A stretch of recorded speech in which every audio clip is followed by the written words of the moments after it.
Olá, boa noite. É, Nossa apresentação é sobre desenvolvimento de aplicativos iOS e o nosso grupo continua composto pela Elisneide, a Giovana, o Igor Gabriel, a Maria Alice, o Wesley e por mim, Sara. E nessa apresentação a gente vai tentar e vai conseguir responder essa pergunta aqui, que é o que é necessário para começar a desenvolver em código nativo para iOS. Então, muitas vezes a gente fica bem perdido quando está começando a aprender uma tecnologia nova. Mas é bem importante começar pelo fundamento, pela base, e é isso que a gente está trazendo aqui.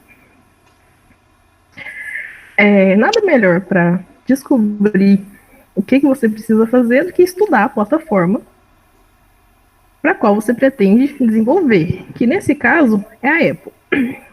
A Apple tem as suas diretrizes da App Store, que elas norteiam, que elas vão nortear o seu processo de desenvolvimento, assim como o Google tem, a Apple também tem. E essas diretrizes, elas abordam as questões de segurança e também abordam questões de design. E é com base nelas que o seu aplicativo vai ser avaliado quando você submeter ele para disponibilizar, publicar na App Store. É bem importante seguir essas diretrizes, tanto para garantir a credibilidade da marca e também para garantir a usabilidade, porque os usuários já estão acostumados com um tipo de aplicativo, com um tipo de funcionalidade, a gente não pode mudar, fazer tudo diferente, vai ficar menos intuitivo. Então a ideia é sempre visando a usabilidade, quando a gente está falando aqui do design e das diretrizes do design. Agora vamos para as ferramentas propriamente ditas, né, que são necessárias para começar o desenvolvimento. Então,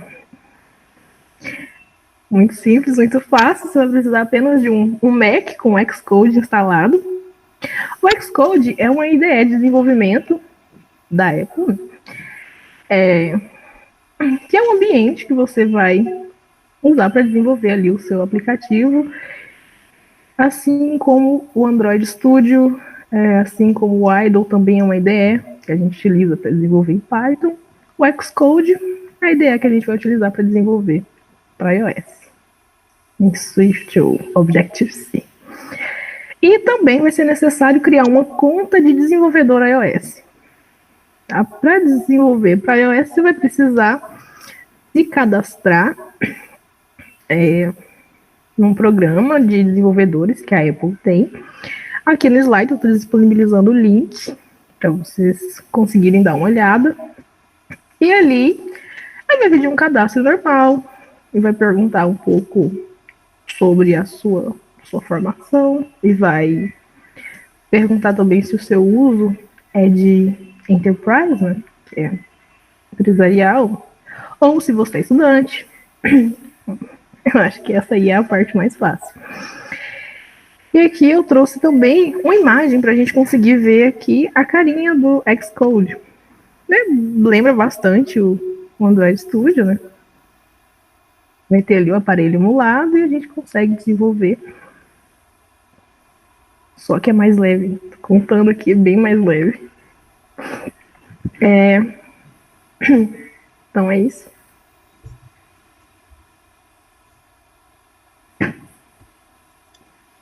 Então, depois de já ter passado por toda aquela fase de estudar sobre a empresa, aprender sobre as diretrizes, é hora de escolher qual versão do iOS, para qual versão do iOS você vai criar o seu aplicativo.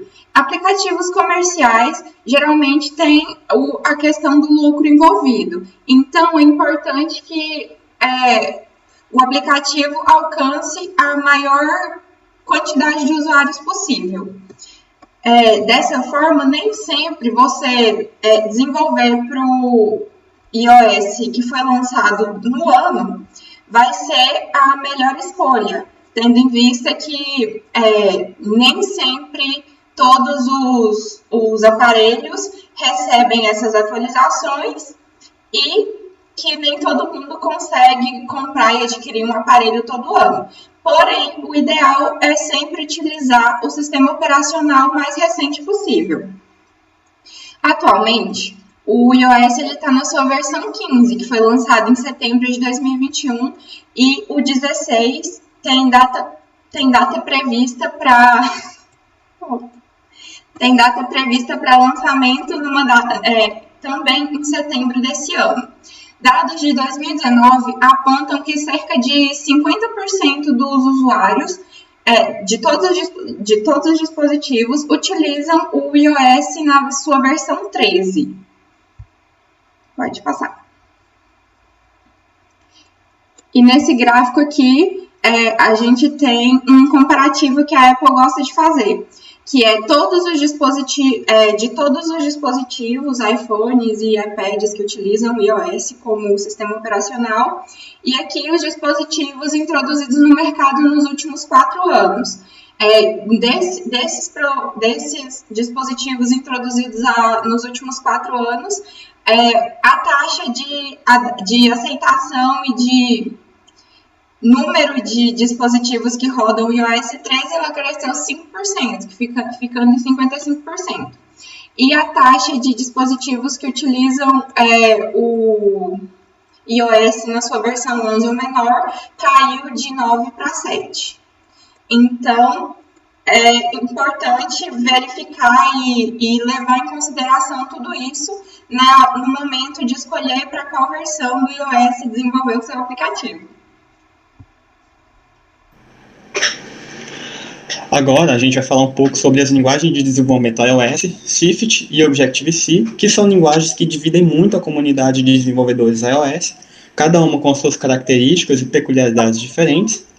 Além dessas características, eu vou falar um pouco também sobre o contexto em que cada uma foi desenvolvida e citarei exemplos de sistemas e aplicativos desenvolvidos com cada uma e no final vou fazer um fechamento a respeito desse tema.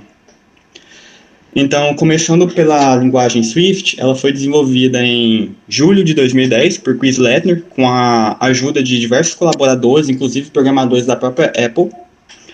E ela foi inspirada fortemente em linguagens como a própria Objective-C, Ruby e Python. E, além disso, ela é uma das características dela é que ela é open source, o que ajudou muito com que a comunidade aderisse a essa linguagem para essa plataforma iOS. Ela também é uma linguagem muito versátil, podendo ser utilizada em diversos projetos diferentes, com especificações e necessidades diferentes. Também, volta lá, por favor. Muito obrigado. Também tem um nível de segurança e confiabilidade maior, quando comparado com a Objective-C. É uma linguagem limpa e moderna. Pode passar. Então, eu trouxe aqui 3 exemplos de sistemas desenvolvidos em Swift, que são o LinkedIn, que é a nossa plataforma de divulgação e busca de empregos, Khan Academy, que é uma plataforma de estudos online, e o Kickstarter, que atualmente é um dos maiores sites de financiamento coletivo. Pode passar. Agora, falando um pouco sobre a Objective-C, ela foi criada por Brent Cox e Tom Love no início da década de 80 em sua empresa, a Stepstone. E a principal motivação deles por trás da criação da Objective-C foi o interesse por problemas de reusabilidade em projetos de software e de programação. Algumas das características da Objective-C são o paradigma reflexivo e orientado a objetos, já que o Objective-C ele é uma versão melhorada e readaptada da linguagem C, trazendo inclusive esse paradigma orientado a objetos. Ela também é mais consolidada no mercado quando comparado com a Swift, já que ela é de 1980, a Swift é de 2010. Então ela já tem uma base de programadores maior, tem uma gama de conteúdos e de sites que oferecem suporte a essa linguagem. E a sintaxe de orientação a objetos dela é mais simples quando comparado à Swift, por exemplo. Pode passar. Então aqui eu trouxe 2 exemplos de sistemas em Objective-C, que é o macOS e as primeiras versões do iPhone, sendo que as versões mais recentes, a Apple optou por trocar o Objective-C pelo Swift, justamente pela questão da versatilidade e da agilidade que essa linguagem traz para o sistema como um todo. Então, a gente consegue concluir que ambas as linguagens elas possuem características distintas que impactam na hora do desenvolvimento. sendo que Swift apresenta uma maior versatilidade e segurança, só que ela ainda é uma linguagem recente e por isso não é tão consolidada na comunidade e no mercado de trabalho como Objective-C, que, por sua vez, possui uma diversidade de conteúdos de pesquisa e apresenta uma sintaxe orientada a objetos mais simples, que faz com que a linguagem tenha uma curva de aprendizado mais tranquila. Só que ela deixa muito a desejar quando se trata de agilidade.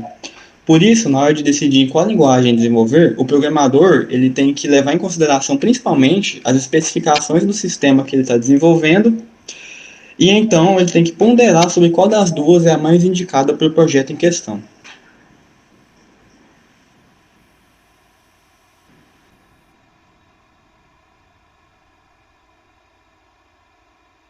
Bom, agora vamos falar sobre o storyboard e arquivo Chibi para desenvolver com iOS. Bom, um storyboard é a representação visual de todas as telas em um aplicativo. Ele contém uma sequência de cenas, com cada cena que representa um controlador de exibição e suas exibições. Essas exibições podem conter objetos e controles que permitem que o usuário interaja com seu aplicativo. Os arquivos .chibi é um arquivo construtor de interface.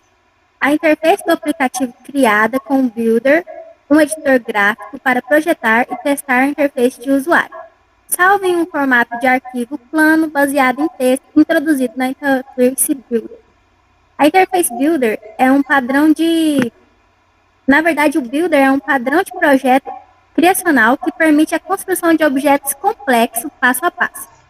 Diferente de outros padrões de criação, o Builder não exige que os produtos tenham uma interface comum. Isso torna possível produzir produtos diferentes usando o mesmo processo de construção.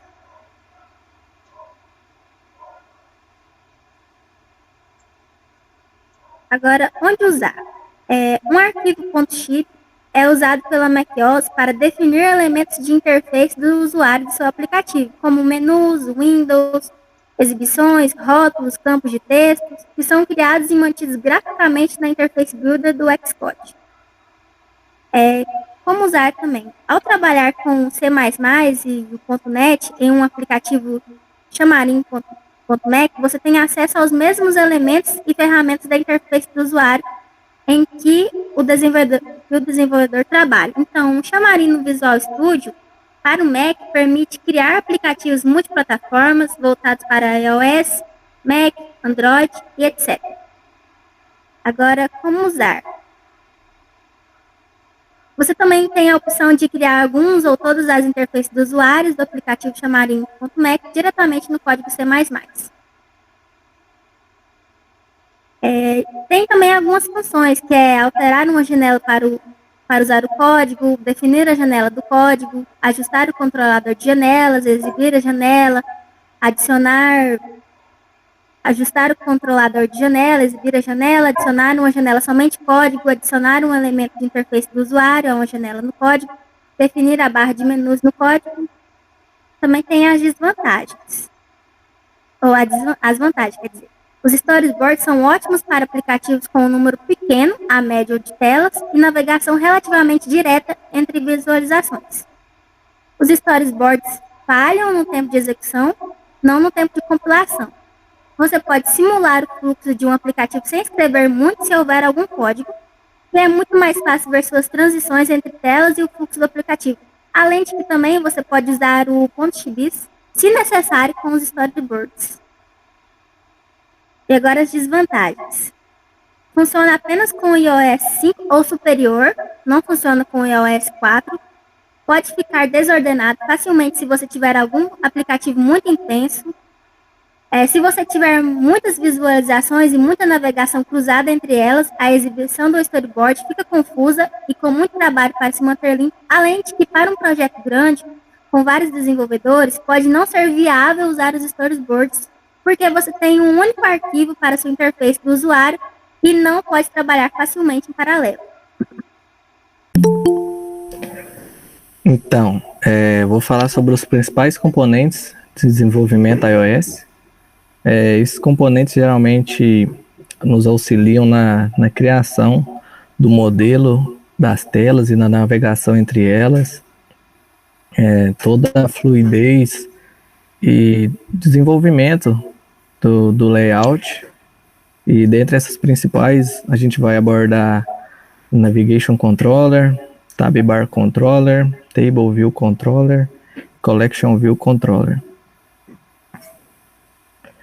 A primeira é a Navigation Controller, que é o controlador de navegação que gerencia de maneira hierárquica a interface da navegação. Ele funciona como o regulador entre níveis de acesso de páginas e da exibição de conteúdo entre elas. Esse modelo é gerenciado pelo esse controlador de exibição e define acessos e conteúdos a serem exibidos. O exemplo que a gente trouxe é sobre a tela que muita gente conhece, que é a de configuração dos aparelhos com o sistema operacional iOS, onde exemplifica bem essa profundidade de acesso de maneira hierárquica, onde com cada clique é possível entrar em páginas com acessos e conteúdos mais específicos, até onde o usuário precisar. Então ela faz toda essa linkagem entre acessos de pai para filho, nesse sentido de hierarquia de classes. O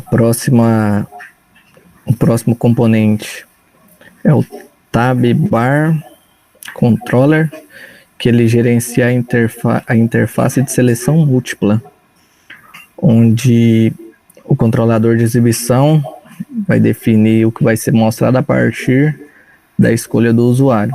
Geralmente ele ocorre no menu inferior, com a exibição dessas opções, e todas as telas são exibidas baseadas no mesmo tipo de informação.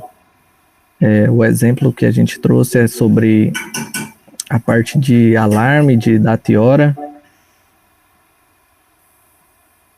do sistema. Aí exemplificando, onde ali embaixo tem esse menu com a interface, com todas as interfaces, né, representadas por cada clique daqueles ícones, e todo o conteúdo das páginas exibidos separadamente, mas com o mesmo enfoque na questão da hora. O próximo componente é o Table View Controller. Como o nome já fala, um controle de exibição para tabelas. Como foi dito anteriormente na apresentação, ele pode trazer algumas formas pré-definidas de storyboards e arquivos.xib, mas também permite a personalização dessas classes, com a criação de subclasses para visualizar a tabela da maneira que o desenvolvedor quiser, que o usuário necessitar. A gente trouxe um exemplo do agrupamento das telas por seções,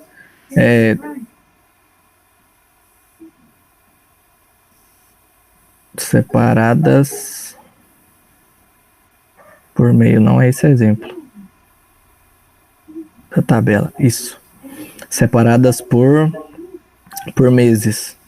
Então nessa primeira tabela da esquerda a gente trouxe informações com a imagenzinha, um íconezinho esquerdo, e na parte direita já com algum tipo de desenvolvimento a mais, com integração de uma API, mas demonstrando o que a gente pode fazer, que a gente pode potencializar esse controlador de tabela, separando as informações ali por meses do ano. O próximo controlador é o Collection View Controller, que controla a exibição de coleções nas distribuições de itens no layout. Geralmente, quando a gente está trabalhando com bastante quantidade de itens e a gente precisa separar eles de maneira fluida, de maneira bem distribuída para o usuário. Geralmente essa separação ocorre em formato de grade, os formatos padrões, né, da grade, mas também podem ser personalizados da maneira que o usuário quiser. Geralmente a gente já tem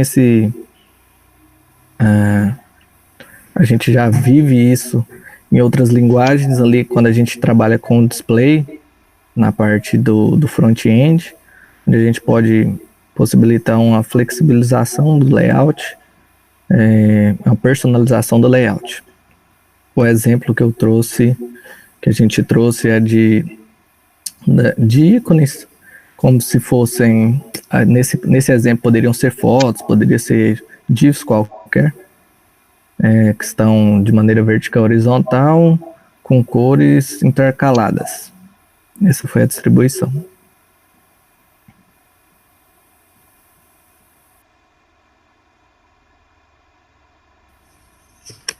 Agora, eu vou falar um pouco como funciona o auto-layout. O auto-layout é um sistema que é descritivo e construído sob restrições, né? Essas restrições, o auto-layout é o sistema de layout que é descritivo e construído sobre as restrições. Primeiro, vamos memorizar um pouco, que a gente já estudou, o que seriam esses layouts. Os layouts, ele nada mais é do que a estrutura da interface do usuário, né, no aplicativo, a forma como que isso vai ficar, a forma como ele será passado, como que o usuário irá ver. Temos dois elementos que podemos estar utilizando na criação dos layouts, que seriam as views e as views group. A view, por exemplo, ela serve para quê?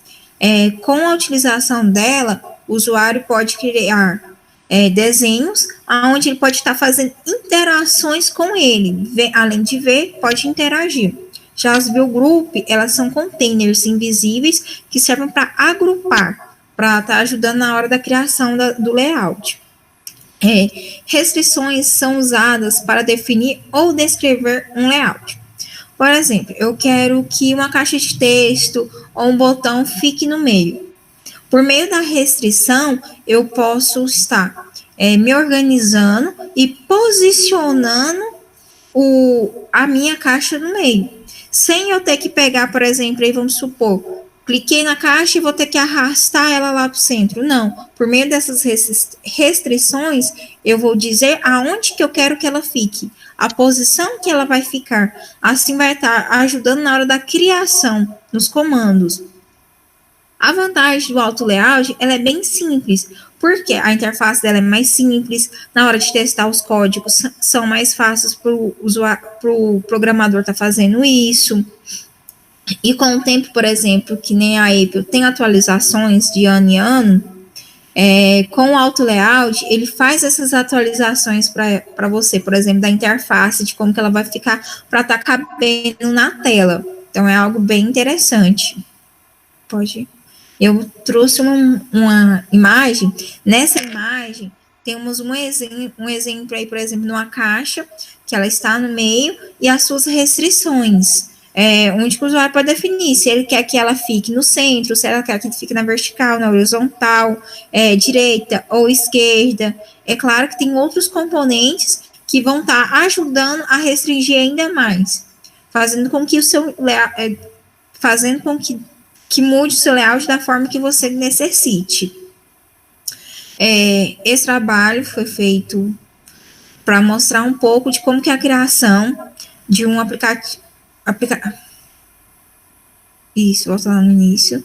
Como que é o desenvolvimento de um aplicativo iOS.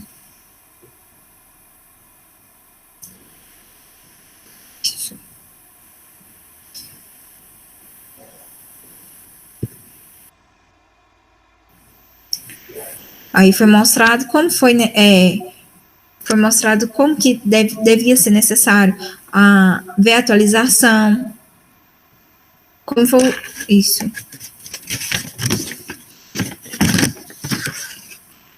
Identificar as versões do iOS, analisar qual deles seria a melhor, escolher entre Swift e Object. Isso, mostrou também um pouco sobre alguns componentes para a gente. Claro que a gente tem que testar, a gente tem que conhecer, viu também a questão dos layouts.